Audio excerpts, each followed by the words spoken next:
Over the next few minutes, I'm going to go fairly quickly through contemporary management of cardiogenic shock, particularly in this most impactful era following the dangerous shock trial presented last year.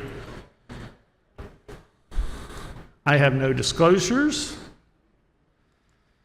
So what we know is, despite everything that's been going on over the last 20 years, the incidence of cardiogenic shock continues to be on the rise. It's doubled both for acute myocardial infarction and heart failure. Unfortunately, mortality has not changed much despite advancements in the technology until dangerous shock. And still, about 50% of patients are able to survive to discharge. So if you put this in perspective, if you're more than 40 years old, your chance of surviving to discharge in 30 days is actually less than if you came in with the Ebola virus.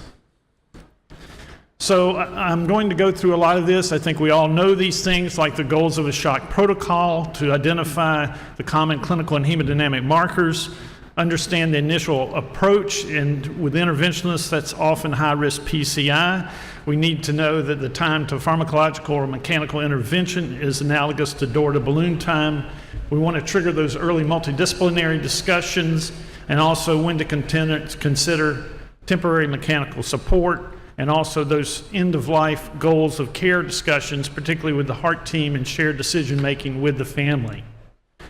And really, before the ACC SCI shock criteria came through in 2019, there were multiple definitions of cardiogenic shock, as we know, with commonalities really being hypoperfusion, end-organ hypoperfusion, and also hypotension, systolic blood pressure less than 90.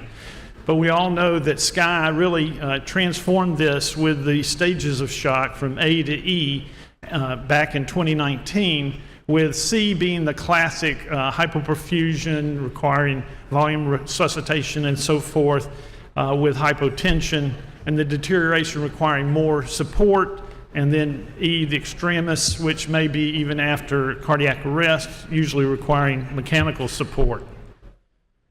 And it's very relevant clinically. I've kind of turned that pyramid upside down here, which is, you can see that if you look on the right side of the screen, the bars of mortality, both in the CCU and then to hospital discharge, really correlate with the levels of shock, with, if you look at the bottom two horizontal bars, being the worst at more than 50% mortality in stage E shock. And then people say, well, what's the most important catheter or support that you can use for shock? And of course, really the real answer is the pulmonary artery catheter, because that gives you so much information. And if you can see the black bars, the black pie-shaped graph here as well, the full use of hemodynamic parameters in shock really helps you determine how to treat the patient, and then secondarily improves both their mortality and their morbidity in stage C, D, and E shocks.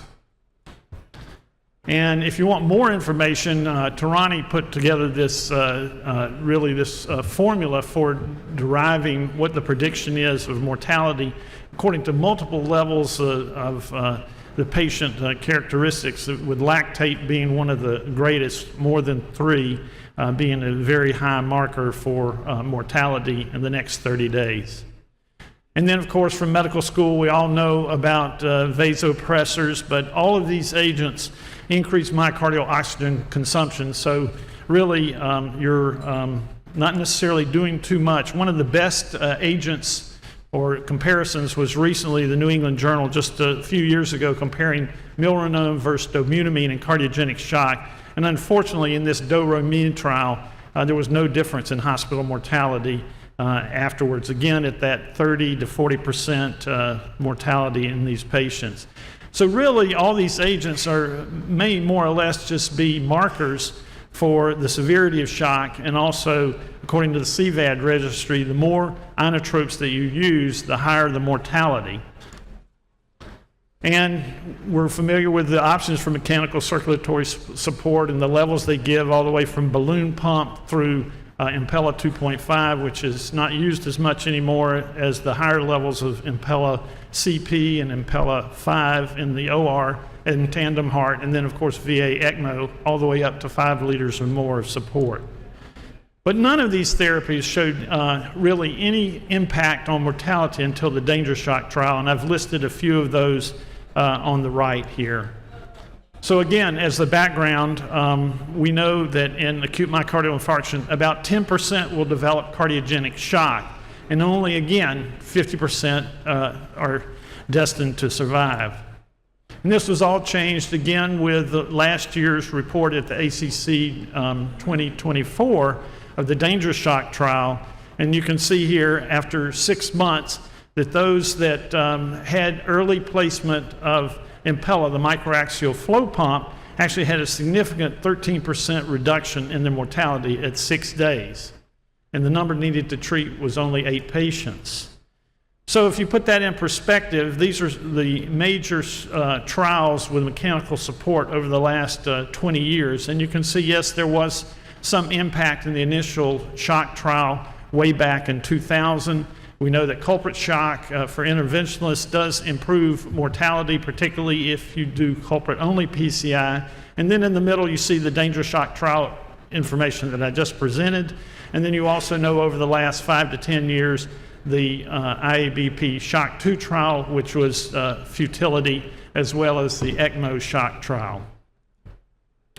But again, this is not without its consequences. We know that there's significant adverse events with these large bore catheters that are used with Impella, with, as you can see by the blue bars, there's increased bleeding, limb ischemia, dialysis, stroke, and even sepsis in patients that received Impella in the danger shock trial. So the conclusion was that on top of standard care, Impella in acute myocardial infarction and cardiogenic shock did reduce mortality at 6 months, but it was also associated with a significant increased risk of adverse events, 24% versus 6%. And again, this was a highly selected group of patients who did not have prior cardiac arrest, in-STEMI, nor were non-ischemic shock. This is a little bit hard to read. The bottom line here is that of all the patients that come in with shock, those that are actually eligible, if you look at registries for danger shock criteria for having the Impella, was only about 32% or a third of patients who came in with acute myocardial infarction cardiogenic shock. And of all patients with shock, it was only about 5% that were truly danger shock type eligible patients. So we know that this Impella has multiple effects, but if you just look at the bottom row there, we know it increases the cardiac power output, increases oxygen supply, and reduces oxygen demand. And actually, furthermore, from the danger shock folks, we know that over time, the Impella unloads the left ventricle by reducing the filling pressure, but at the same time, on the bottom graph, maintaining and augmenting cardiac output. So also, just recently from EuroPCR, we know that the patients that are most likely to benefit from Impella are those that are younger, aged less than 80, time delay to emplacement of less than 12 hours, and initial systolic blood pressure only in the 60 to 85 range. And again, 10-year data now proves out that this persists, that patients who are treated early with Impella do have reduced mortality over time. So this has impacted the guidelines, which is what's part of this session. For the ACC guidelines, you now see that Impella or a microaxial flow pump is a 2A recommendation in patients with STEMI and severe or refractory cardiogenic shock. And importantly, the converse is true. No benefit or potentially harm level 3 evidence in patients with acute MI and shock who receive one of the other devices like intra-aortic balloon pump or VA ECMO. But then another very important part is the shock team concept, and the heart team and the shock team, which is multidisciplinary, that comes together. And if you look at the bottom right graph, you can see that use of shock team, there's more significant number of pulmonary artery catheters, more advanced mechanical support, and in the very lower right corner you can see reduction in CICU mortality. And I think we know the fundamentals of shock team, multidisciplinary, but you really need a physician champion at each institution to help direct this program, and also developing systems of care like we did with STEMI, with hub and spoke, and so forth, but really need to get a whole team approach. And again, this has impacted the guidelines, which is it's a 2A criteria to develop shock teams in your institution, and to consider having systems of shock care as well. As you can see here, the improvement in the Utah Recovery Shock Team study of 2019.